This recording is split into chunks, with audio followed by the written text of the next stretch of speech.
What's up, everybody? Welcome to this week's Frame Your Best Shot, where we are going to sit and chat with the methodical and talented photographer, Duston Todd.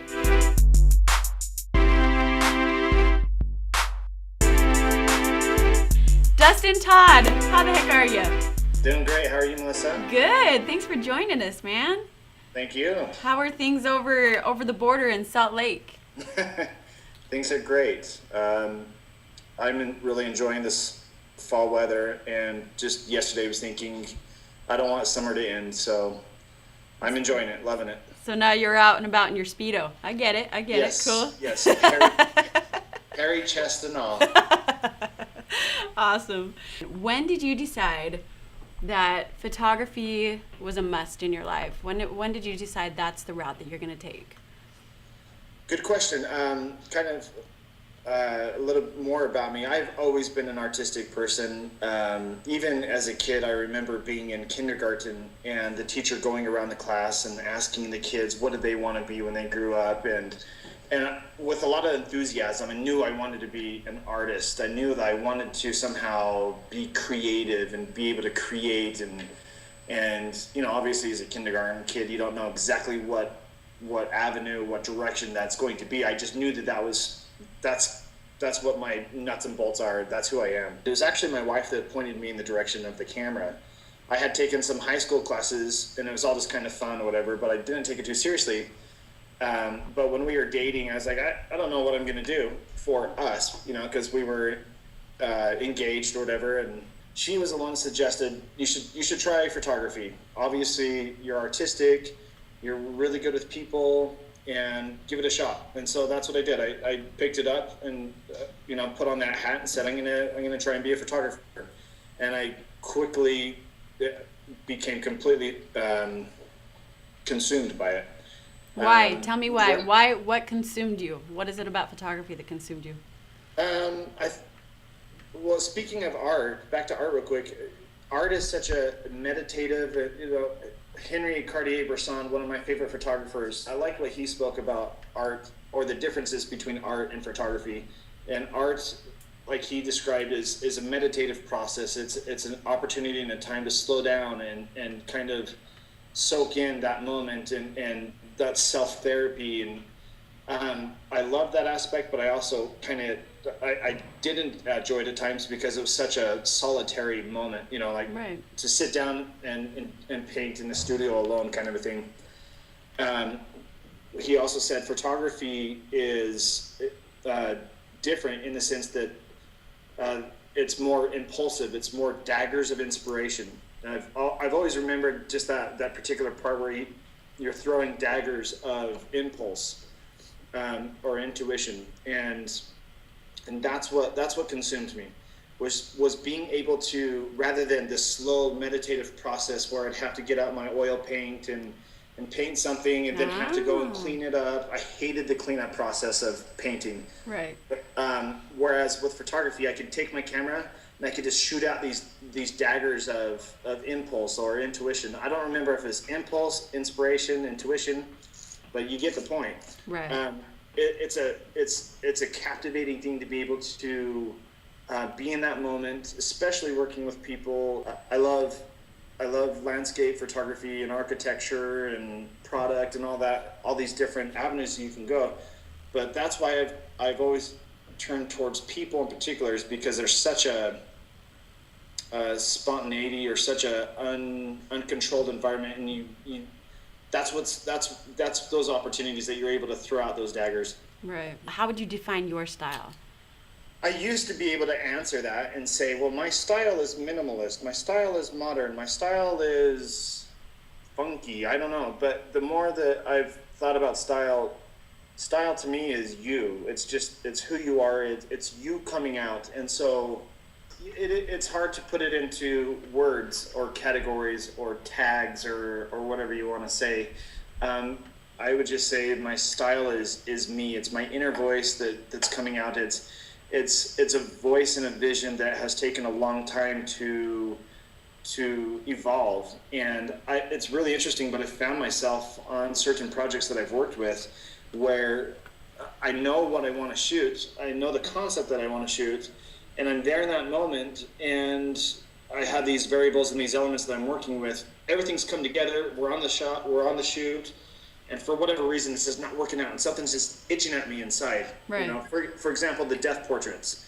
That was one moment where I stood back and said, whoa, this is really interesting to kind of observe myself and my style. There's a fish, a prominent fish that keeps coming up in all the photographs. And this is death portraits. This is what you're talking about, the death portraits. Yeah. So a question that might be posed about the death portraits, why the fish? What does the fish have to do with anything? Right. The reason why I included the fish is purely a wild card. I wanted an element or a variable that had consistency in every photograph that would draw the viewer into the photographs and allow them to be a part of the photograph rather than me just telling them everything. I wanted them to form their own questions and their own answers. Why is that fish there? What does it have to do with the story? Right. Anyways, you want people to think. You want people to observe your photo just as they do a painting or just Absolutely. as they do fine art. Okay. Art is about communication. Mm-hmm. It's about how I feel, how I observe this world around me, and I put it out there to the world. If it were just for me to paint or to just photograph and be locked up in a closet, it's not the full part of creating art, because as you've just mentioned, there's the other side to it, and that is the viewers, that you want to engage the people and you want to communicate. You know, communication is a two-way thing. Style is just, it's not something that happens overnight. It's not something you can purchase. It's not something that you can download. It really is a lengthy thing that just evolves out of you. You've been doing weddings for a long time. I mean, Utah is a place that, I mean, obviously there's a lot of weddings happening in Utah, and you take amazingly beautiful wedding and engagement photos that have been featured everywhere. Magazines, online magazines have been featured everywhere. Why are you moving away from that? I pushed so hard to be different and to see what everyone else is doing and run the different direction. That's why I shot film for so long, is because everyone else was crazy about digital. Mm-hmm. And I would show up in an event with my film camera, and people would be, this is about 5 years ago, people would be looking at me going, you're not with it, man. And I would just kind of throw them off and, you know, that's a trendy opinion. Right, you know? Right. Fast forward 2011, film is like the coolest thing. And so I've always just tried to go a different direction, see what everyone else is doing. So with that, obviously my photographs were very much that way as well. Mm-hmm. And how I photographed, you know, the bride and groom. Basically take that, what I would call a plastic environment, the plastic bride and groom cake topper kind of thing, and then say, let's see how funky and different and unique and artistic we can get with this. But to answer your question, at some point I maybe went a little too funky and weird. I don't know if all my viewers would agree with me on that, but there was one image in particular where their faces were completely blurred, and I just sat back, and it was just kind of like this little moment where I was like, Dustin, I think I might be missing my marker altogether now. So that was kind of the moment. It was at the end of 2008 where I kind of stepped back and said, okay, is this wise to be doing, like, completely leaving my market altogether? Mm-hmm. And so it was more of just kind of a growth opportunity and a creative decision to say, okay, you know, there is a certain realm that weddings should stay contained within. Sure. And if I'm going way off, then maybe I should try and go to a different market and see different approaches with that creativity. So that's kind of why I decided to shift things a little bit. It was more for a personal growth opportunity. Right. A few of your fans and a few Frame fans that have written in some questions. Okay. And I want to make sure that we get to a few of those. First of all, Amy McCullen, she says, I love the photo of the beautiful model fishing with a big piece of steak, or whatever that is. How do you conceptualize and come up with these amazing concepts? In other words, what is your inspiration? Well, that particular shoot started, I've been working, shooting stock photography, and with stock photography, the goal in mind is to gather the talent and shoot as many different concepts as you can within that window of opportunity. Obviously, she's a beautiful model, and I knew that I wanted a unique location. There's a list that I have come to really use as a roadmap. And this list of concepts has been provided by Tom Grill. Tom Grill, last name spelled Grill. He's put together a whole packet, if you want to call it, of how to produce engaging stock photography and be productive with it. Tom Grill, So, okay. so that was my roadmap of all these different concepts, and I can go through and I can check. Okay, I've got ambition down, or I've got success down, or I've got strength down. One in particular is lure that he suggests, and so I find lure a very, very intriguing concept, and so that's what I wanted to photograph, was lure.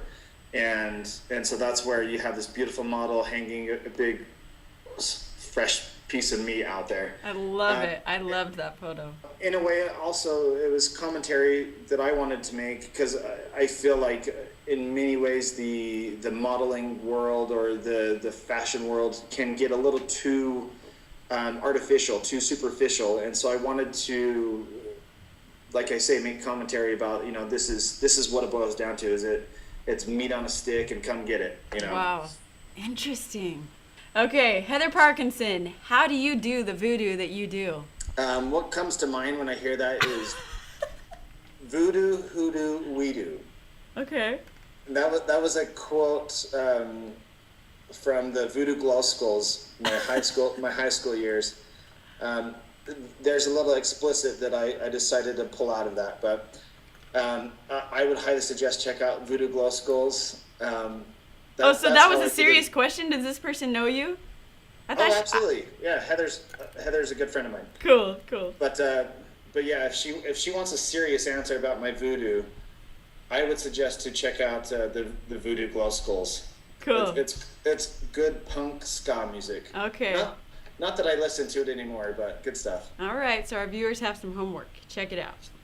All right, so James Cram says, I love the name of your business, Box on Fire. What is your inspiration behind Box on Fire? Why Box on Fire? Where the name came from is I've shot on a Hasselblad. It's a 501 CM Hasselblad. I bought it in 2001. It's actually my firstborn child. I do love that thing, and if I had to, I would never get rid of it.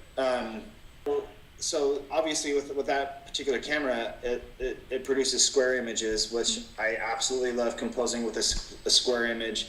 I like the concept of a box or a square. When you design with it, it shows stability, it shows strength, it shows order, and I get what you're saying. I get what you're throwing out. That's cool. I love that Box on Fire. I thought it was just, I thought of the thinking outside the box, but I didn't think how photographs started, which were boxes. Yeah. That is brilliant. I love it, Dustin.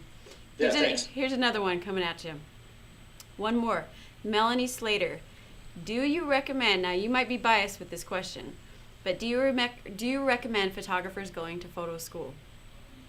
Well, you just phrased it and said biased by this question, and I think that's what it boils down to, is everybody does have a different way of learning. So there's no right or there's no wrong. What I really truly feel is that you've got to ask that question for yourself. I knew for myself that I'm not a type of person that can just go to Barnes & Noble and pick up digital photography 101 and self-teach myself. And I've just known that I need that structure, I need that curriculum to be able to sit down and teach me truly the boring stuff. But I did need that education in order to gather the skills and the technique and the science behind photography.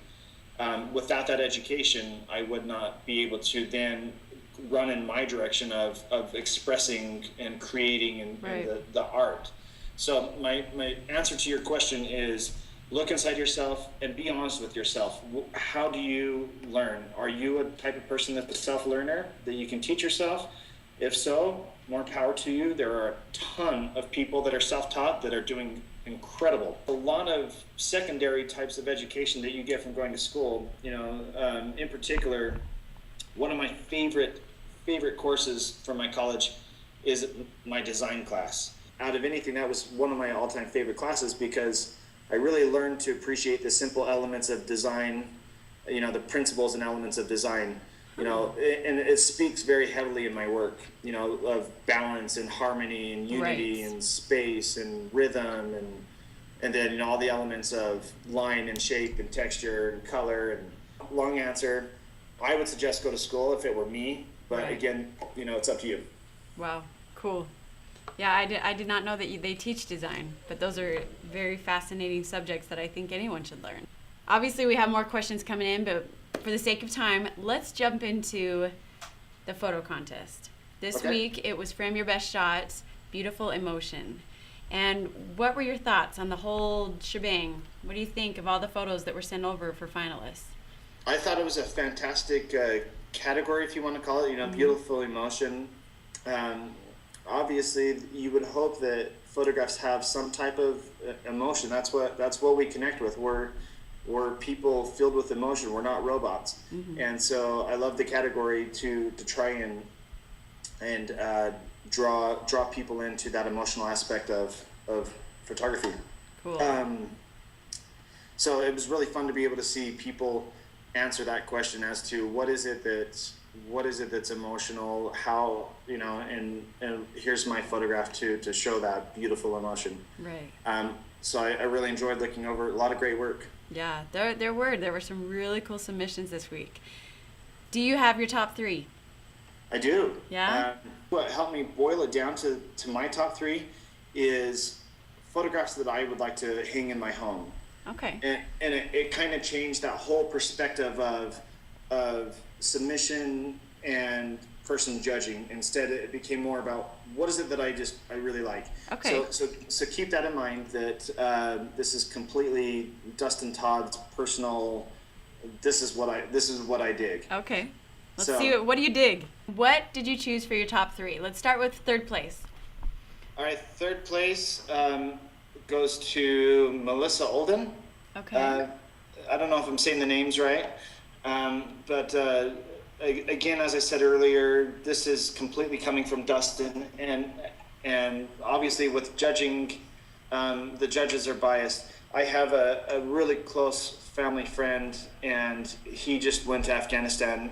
He's been gone for a few months. I thought that this emotion was incredible. The father, you can almost feel the weight that he carries as he's hugging his family. Oh yeah.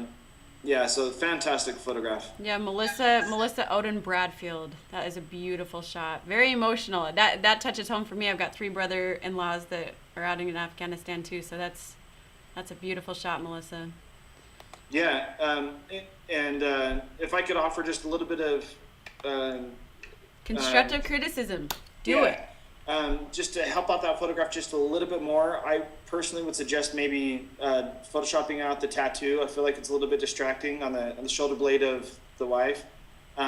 Again, that's a total personal thing, but to me, it kind of changes the vibe of the photograph a little bit, and it's not an important part to the story of the photograph. Huh. And then the other thing that I would suggest removing is the vertical pole or whatever that comes up out of the heads in the background. So that's it's nothing about tattoos or anything like that. It's just creating more simplicity in the photo and directing your eye to the right spot. Is that kind of Absolutely. cool?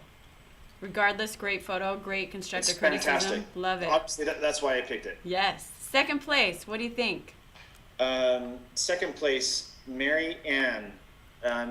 It's definitely the one it's completely separate from the norm of this group, and I 2 thumbs up for that. I love when people show a story and rather than tell a story. Wow. And when I first looked at this photograph, I thought, okay, where's the emotion in this? Because I'm not seeing it yet, because it was completely different than all the others. Right. And that's what engaged me, is to be able to pose a question and to allow me to come into the story. Obviously, photographically, the photograph is fantastic. I love the diptych, the up and down. Right. I love the movement and the rhythm of the roots, and so once I was able to make my own connection and say, oh, there is an emotion here. There is the ups and downs of life, maybe, and once I was hooked with that, and so that's why I felt like obviously the photograph itself stands alone. I think it's beautiful, but for me to be able to answer my own question as to how's this emotion, you know, and I was able to be a part of that. That's what hooked me. Maryanne Gobble photography, beautiful shot. It is. It's great work. Wow, awesome. So first place, what is your first place choice, Mr. Duston Todd? Britography. Britography. He just did a happy dance. I thought Britography's photograph was absolutely right on the dot as to the category. They were able to define exactly what is beautiful emotion, and you know, I being a husband and father to beautiful angels myself, to me, I just really identified with this photograph. Back to, like I said earlier, I chose photographs that I could hang in my home, and I feel like this one would always remind me of what is beautiful emotion. I feel like the photograph is not contrived at all. It's very natural, very comfortable, very cozy and intimate, and it gives you a really good vibe. That is a beautiful photo. Love it. Britography, congratulations. We're going to send you a Chris Orwig Lightroom tutorial DVD. Excellent work. Congratulations. Love it. That's fantastic. Great job. Great work. All submissions. Obviously, I loved this category because maybe I'm emotional, but I was very moved by a lot of them. But great choices, Dustin. Awesome. Thanks. Now we've got a new week, which means a new category. What do you want to do? What do you want to see the Frame viewers do this week? I'm a firm believer in knowing who you are before you grab a camera, and so that's what I want to encourage the viewers and followers is rather than jumping on that train and just racing off and sticking your camera out the window and just trying to photograph something as it passes by. I would encourage the viewers to kind of sit back in your chair a little bit and kind of be a little more introspective as to who you are, where you've come from, what your experiences are, what's around you, what inspires you, what moves you, and pose a question about that. Come up with some type of a question, whatever the question is. There's no right or wrong question, and then answer that question by using your camera. I love it. Just as we have been talking, how we can get to know you through your photos, and when we say self, that doesn't mean take a self-portrait. You can get to know someone through the photos that they take of another person. So self, is that a good word? Self? I think it's fantastic. Yeah, it's a very broad, very open direction you can take this. Okay. But one other thing, a phrase I really like is to notice the things that you notice. So during this call out or this assignment or whatever, start noticing the things that you already notice in life, and notice those with your camera. I love it. There it is. Frame Your Best Shot, and the category is self. And for the giveaway this week, we've got Kevin Kubota's fantastic book, which is called The Lighting Notebook, and it helps people to kind of give great instruction, and he's a fantastic teacher about light. So there's the giveaway, there's the category. Dustin, you are the man. Thank you for gracing us with your wisdom and your life stories and everything. I just think that you're a fantastic artist and a fantastic human being. So thank you so much. Thank you so much. All right, man. Till next time. See ya.